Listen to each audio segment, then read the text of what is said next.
Firstly, thank you so much for having me here, for inviting me. First time in Russia, first time in Kaliningrad. I've already enjoyed myself a lot, and there were some really good discussions already. So thanks for making that possible. The research project I'm currently undertaking is on Kant and over-demandingness, which is usually a problem associated with consequentialism. And I want to investigate the possible over-demandingness or the demandingness of Kantian ethical theory. So what I want to do today is want to present one of the key aspects of my research. Quick introduction, and then I want to talk specifically about what it means to have the duty to make an end your own, and very briefly criticize Jens Timmermann's approach, and then move on to my own approach in the last section. Briefly, one background assumption that I want to bring up. I assume that Kant wants to present an ethics of common human reason, or a ethic that's roughly, maybe not entirely, in line with our common sense notion of ethics. Specifically, that there are certain things we are never allowed to do, as well as that whilst we do have to be beneficent, help other people, this cannot be an end that can consume all our lives, and we have to abandon all our personal projects and our personal pursuit for happiness. So I do want to see if we can develop a idea of beneficence from Kant that is roughly in line with our intuitions about how much beneficence should require. Next slide, please. And so there are two philosophical issues or problems that I briefly want to introduce.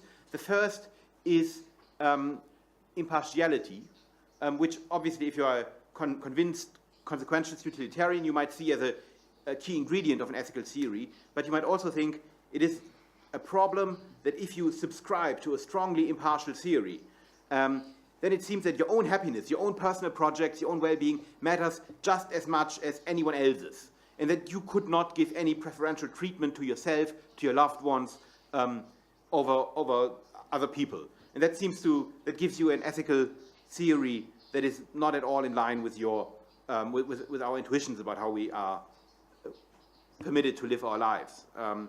And that gives rise to the problem of overcharge of over-demandingness against some ethical theories. So what I want to do today is show how a impartiality requirement, or the idea of impartiality, could be resisted on a Kantian framework, whilst also maintaining that we do have a duty of beneficence towards others. A related problem, the second, is the problem of maximization. And I put one version of that problem on the slide, which is phrased by Alice Pinheiro-Valla. So she makes a very interesting and important observation. So she says, well, if moral goodness is infinitely precious or unconditionally good, if morality has an unconditional status, as it has for Kant, then how can my happiness, which is merely permitted, ever compete with what is morally necessary? So how could it ever be rational for me on a Kantian framework to choose my own happiness over anything that has any kind of moral normativity on its side? So that's the second problem I'm interested in and I want to discuss today. So a very brief reminder of imperfect duties, the kind of duties I'm interested in today. As I'm sure you all know, imperfect duties instruct agents to incorporate, so next slide, please. Imperfect duties instruct agents to incorporate ends into their maxims. And famously, they allow for leeway, latitude, Spielraum. And in the literature, there's a debate about what that means. Certainly, it means that we have to find for ourselves the concrete situations to exercise these duties and the means to do it. And a big question is, does it also extend to the question of how much we must do to further an obligatory end? Do we have to do as much as we possibly can, or is it permissible to do less? And if so, why? And today I try to present one way of justifying how it might be permissible to do less than the absolute maximum. Next slide, please. That's very briefly just to show you, to illustrate the problem. So Kant says in all of his major works, the quotes here from the Groundwork, Second Critique, and Metaphysics of Morals, if there's a conflict between morality and self-interest, your own happiness, then self-interest reduces below zero, has no worth at all, or counts for nothing. That sounds as if whenever there's something that has any kind of moral reasons on its side, our own happiness is completely irrelevant. Next slide, please. Jens Timmermann he buys into that characterization, I believe, and has tried to put that into Kant's strong notion of the authority of duty into contemporary terms by proposing something that he called silencing. Silencing is the idea that whenever morality and personal happiness, my personal happiness, clash, the latter, my own happiness, completely loses its rational support, or, as you could also say, its normative force is temporarily silenced. And interestingly, I actually believe that's correct when it comes to perfect duties, such as promise breaking, or not promise breaking, rather. But Jens Timmermann also extends that to imperfect duties, such as beneficence. So that means that I believe makes Kantian ethics extremely demanding, because it implies that whenever, so imagine I've 10 ruble or 100 ruble, and I could either spend it on a nice beer, or there's any other chance I could give it to someone who also might need the money, either for something really important or also just to buy a beer. Well then, on this interpretation, I would have to give the money to the other person, or otherwise what I do would be irrational, because it would be morally good if I give the money to Thomas to buy a beer, and morality is, okay, Thomas likes it, I do not, because basically I would have to give away all my money. There would be no rationality whatsoever in keeping the money, as soon as I could also further an obligatory end with that money. But by the way, I'm aware that there's not just beneficence as an obligatory end, also self-perfection. I will just bracket that for now. Okay, so that seems like a Kantian ethics that looks a lot like certain consequentialist ethical theories, where we have to give everything we can possibly spare. Okay, next slide, please. Let me quickly explain why that is mistaken. So first of all, and I can only hint at that, and I'm happy to say more about that in the Q&A, it seems, if you look at the categorical imperative, then the categorical imperative doesn't say that you have to adopt a maxim according to which you have to give away all your money, you have to do as much as you can for the poor or for people in need. But rather what it says is that a maxim of complete indifference towards others is impermissible, or that we must have the general aim or end of helping, but not that we must be as beneficent as we possibly can. So I believe that the correct way of reading the normativity of obligatory ends is that we have satisfied the priority of duty, the authority of duty, once we obey, obviously, all perfect duties, and we have adopted all obligatory ends. We have made them our own. And what that means, to have adopted an end, is a question of, not really a question of the authority of morality, because the authority of morality only means you have to adopt that end no matter what. But what follows from that, in terms of promoting the end, applying the end, is a question of what it means to have an end, to have made an end your own. And that's a different question from what kind of authority does morality have. Next slide, please. Now, obviously, if you adopt an end, you have to promote the end. Right? If you never promote that end, you probably haven't adopted the end. That seems to be pretty clear. So in that sense, it can't be the case that you adopted beneficence as an end, but you never do anything to help anyone. Now, I also think that adopting an end cannot imply that I'm required to promote this end to a maximum. And I will say much more about that in the next section. Just let me make one specifically Kantian remark here. As you all know, for Kant, there is a plurality of obligatory ends. There are at least two: self-perfection, beneficence. There are other ends, your own personal happiness. There are also natural ends. They're a bit funny, and I don't quite understand what they do. But it seems to be clear, at least, that since there is no plurality of ends, it would be weird if one end was such that we have to promote it to the absolute maximum and possibly to the detriment of other ends. So what I suggest is, if we want to understand what follows normatively from the duty to adopt an end, we need to think about what it means to have an end. And that's what I want to do in the last part of my talk. The last part of my talk is not Kant exegesis, but rather based on what I believe is what I believe is implied by having an end. And I think that actually fills a gap that Kant leaves, because Kant gives us a reason, a rationale for why we have to adopt beneficence as an end, but he doesn't say very much about what it actually means to have an end. So in that sense, I think we should rely on our intuitions about that. After all, Kant wants to present an ethics of common human reason, according to which our duties are roughly in line with our intuitions. And I want to especially make two suggestions that help us to understand the normativity, demandingness of beneficence, and how much we must do based on our ordinary understanding of what it means to have an end. And in the corresponding paper that my talk is based on, I actually make 6 suggestions, but the 2 that I focus on are the most interesting, maybe most controversial ones that we can talk about.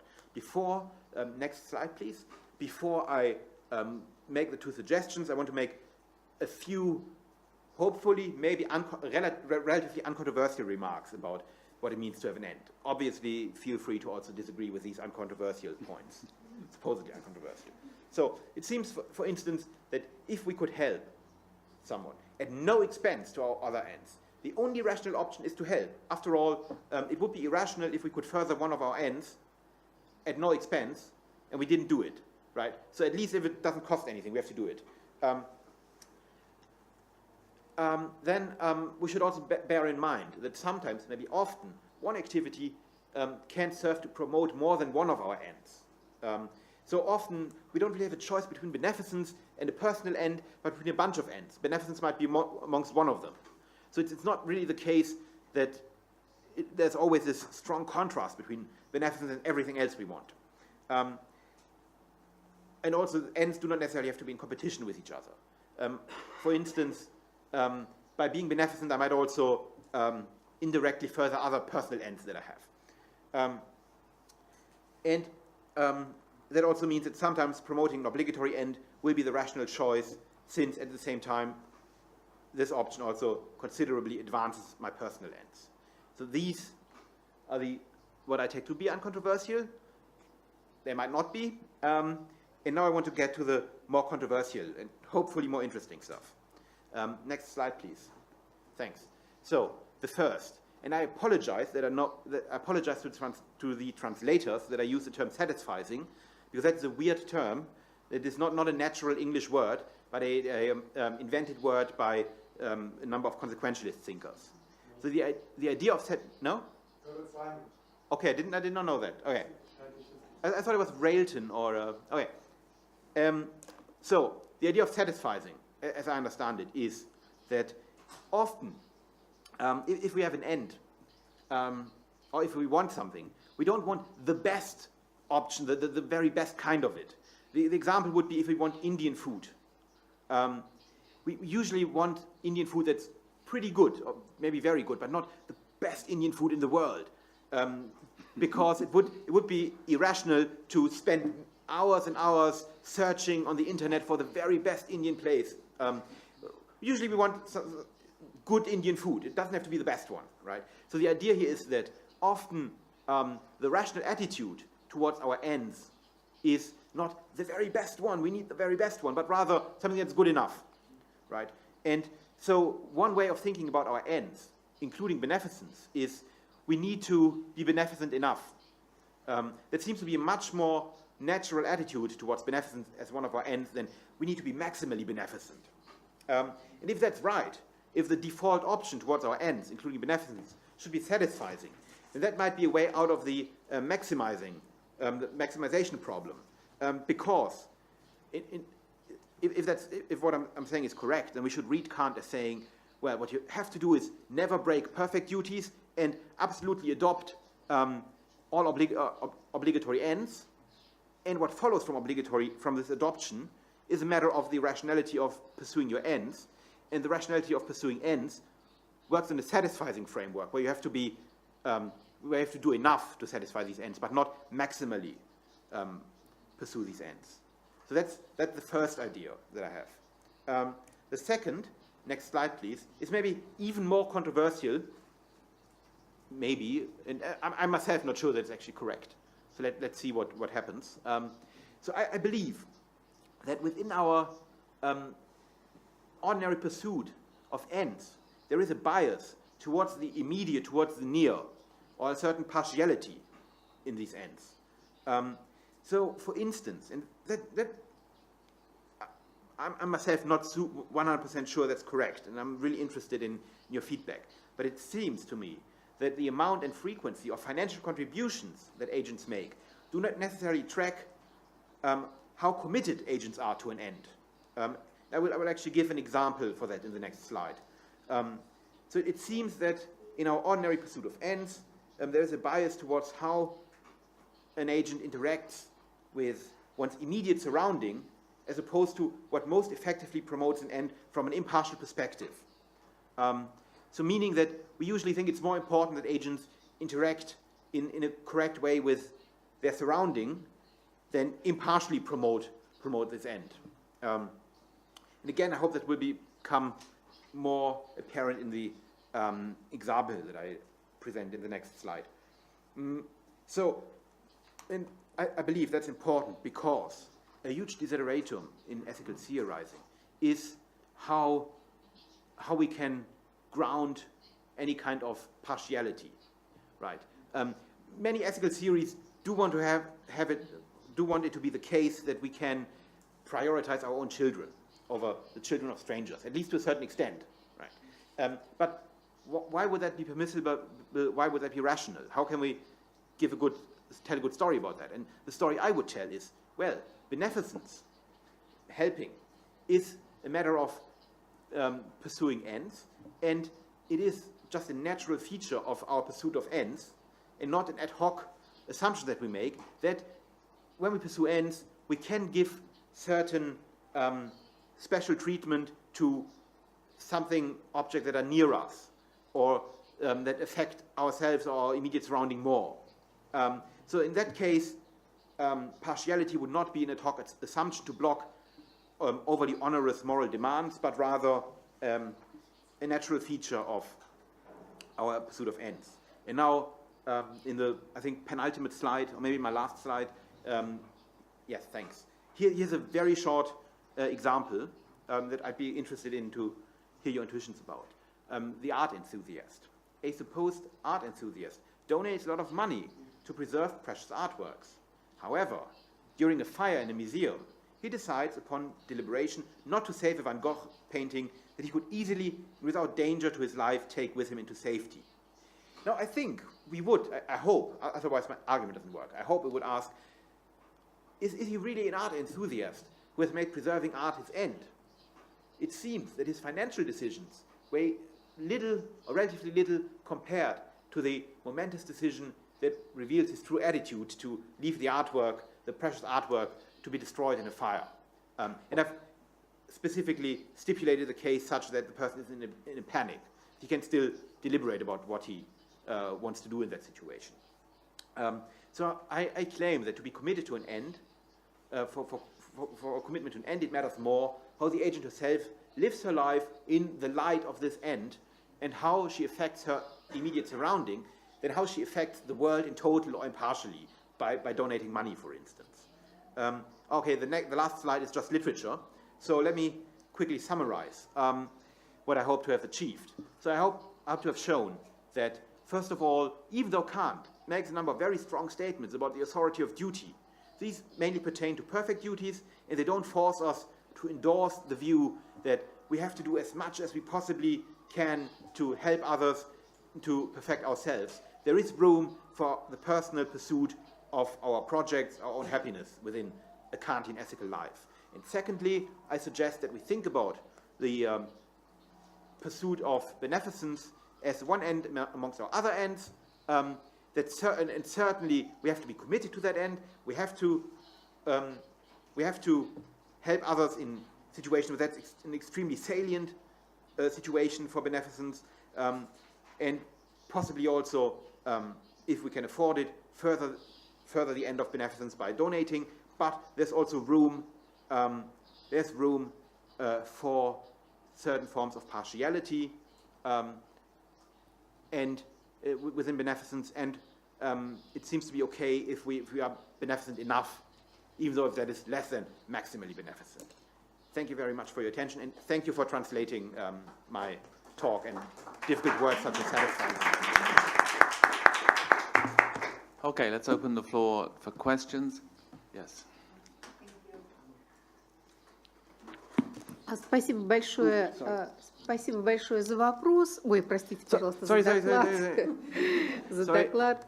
А вот ваш доклад, первое предложение называется «Нормативность обязательной цели» и далее. Нормативность обязательной цели. Sorry, I made a mistake. I forgot my translation device. Translator needs a moment. Wait a second. Я включила.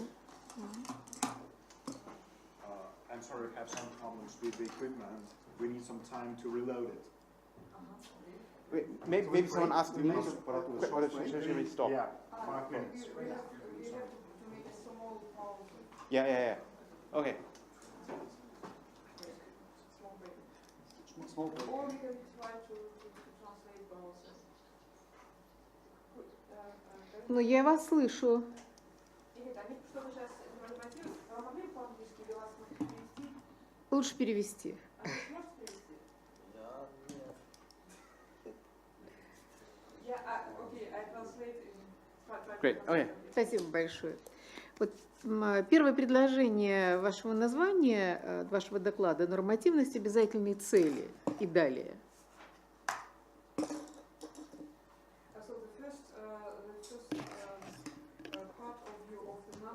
the title of your presentation, Normativity over Obligatory ends. И мой вопрос заключается в следующем. Вот как связаны между собой норма и цель? Норма, сложившаяся, определяет цель или наоборот? Появившаяся цель ищет свою норму. Вот я не поняла, как они взаимосвязаны. How could we connect the norm and the end? And the purpose, not end. End is the End. Kantian position. I think they're saying that it's up and running again. But anyway, Вы можете переводить? Да? Тогда я повторяю вопрос, да? I don't know. I don't know if it's Да. working. Мой вопрос еще раз. Вот первое предложение вашего названия – нормативность обязательной цели. И мой вопрос заключается в следующем. Как же взаимосвязаны между собой норма и цель? Норма определяет выбор цели, или выбранная цель ищет соответствующую норму? Как они взаимосвязаны? Right. Okay. Thanks. So what I meant is what I meant by normativity. That is not a Kantian term, and I used it to mean something like the rational force behind normativity, behind obligatory ends. So it clearly is the case that the categorical imperative tells us to adopt certain ends. And then the question is, once we adopted these ends, what is the rational attitude towards them? Is it maximization? Is it satisfying? So normativity was supposed to be a placeholder for whatever the warranted rational attitude is towards these ends. Right. Does that help? Thank you. Thanks. Okay, Thomas. The notion of satisfying. The notion of satisfying. There is the possibility that in certain cases we aim to satisfy in order to better maximize. Yeah. Because we have a plurality of ends, and we weigh and order them in certain ways so as to lead a structured life. And putting too much effort and cognitive costs and time into selecting the right Indian restaurant might not be valuable because we have higher ends that we also, or other ends. And so just in order to maximize our overall happiness, or the overall happiness of humankind, does matter here right now for the point of the argument, we ought to satisfy with respect to specific ends. Does that not affect your argument? No, so I think that's compatible with everything I say, because my argument So I'm open to the possibility that maybe the Russian attitude towards the whole of our ends is maximization. So maximize the whole of our ends as much as possible, and then the Russian attitude towards any individual end might be satisfying. So I don't want to rule out any kind of maximization. It could also be if you're the kind of person who only has one end, then maybe the right attitude towards that is maximization. If you only, all you ever care about is Indian food, maybe you should find the best Indian place. Yeah. Jürgen? Yes, thank you very much for your presentation. My question concerns the relation between, so to say, your ideas to a theory of action, on the one hand, and the other hand, of moral problems or moral argumentation. Mm-hmm. You're talking a lot of aims and arranging aims and so, but the moral end is not, in the example, to find the best food, but something other. There is a higher end in morality, which does not depend from empirical ends, you know. Yeah. But how could you,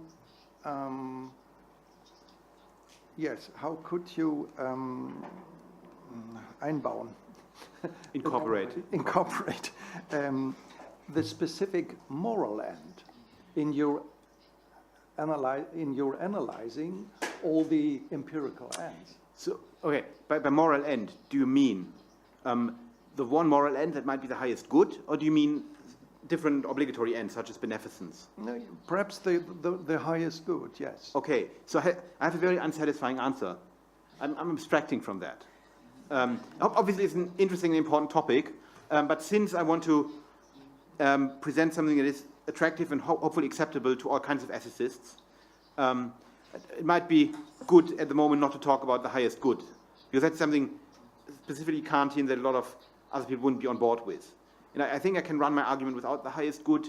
Actually, earlier versions of that paper drew on certain notions of the highest good, and we can talk about that later. I think there are certain ways to introduce the idea of deserved happiness. I think that can be maybe a regulating factor in how much you have to do for your obligatory ends, namely at least so much that you think you would deserve your happiness, maybe. That would be one way of developing that thought and making it attractive to contemporary debates. I don't know. I didn't present it in this talk to. But you did not forget. No. How could a Kant person forget the highest good? Pater Irina. Thanks, Martin. So I have one more conceptual and terminological point, and then a question. The conceptual point concerns the notion of ends and the term beneficence in this respect, because I think textually, I think the most passages where Kant speaks of these two obligatory ends, the end is not beneficence, the end is the happiness of others, right? So, and then we have two different kinds of notions of beneficence. Mainly, the beneficence is a maxim of adopting the ends of another's as one own, or beneficence is an action, maybe a charitable action of giving money and that sort of. So it might be clearer to speak of the happiness of others as the obligatory end. So, sure. I concede that point. I used beneficence because it's handier. I didn't really spell out what it means. You could understand it as making other ends your own. Right. Oh, sorry. I agree with this point. Okay, and the question is concerns the demandingness or the latitude. Considering the question that you had in the title, like how much should we do, and the end result that you gave was the notion of sort of not maximizing, but doing something sufficiently. And my question concerns this. In the abstract, you distinguish your position from what you say overly latitudinarian approaches that maintain that we only have to do something and only sometimes hill. Yeah. So can you elaborate on the distinction between your notion of sufficiently and Hill's notion of something and sometimes? Yeah, very good point. I left out Hill mainly for reasons of brevity, and sure. I prefer to criticize Jens over Hill. I think the way that Hill, at least the way he states his own position, we sometimes have to do something. That's too weak to even call it an end we have. If we sometimes play a bit of soccer, we don't really have the end of maybe becoming a soccer player or developing our soccer skills or something. So I would say that within our notion of really being committed to an end, there's already the idea that we have to do more than what Hill in his latitudinarian view intends. I think one problem with Hill's view is that he himself actually thinks that our duties, our beneficence is stronger than he describes it in his latitudinarian view.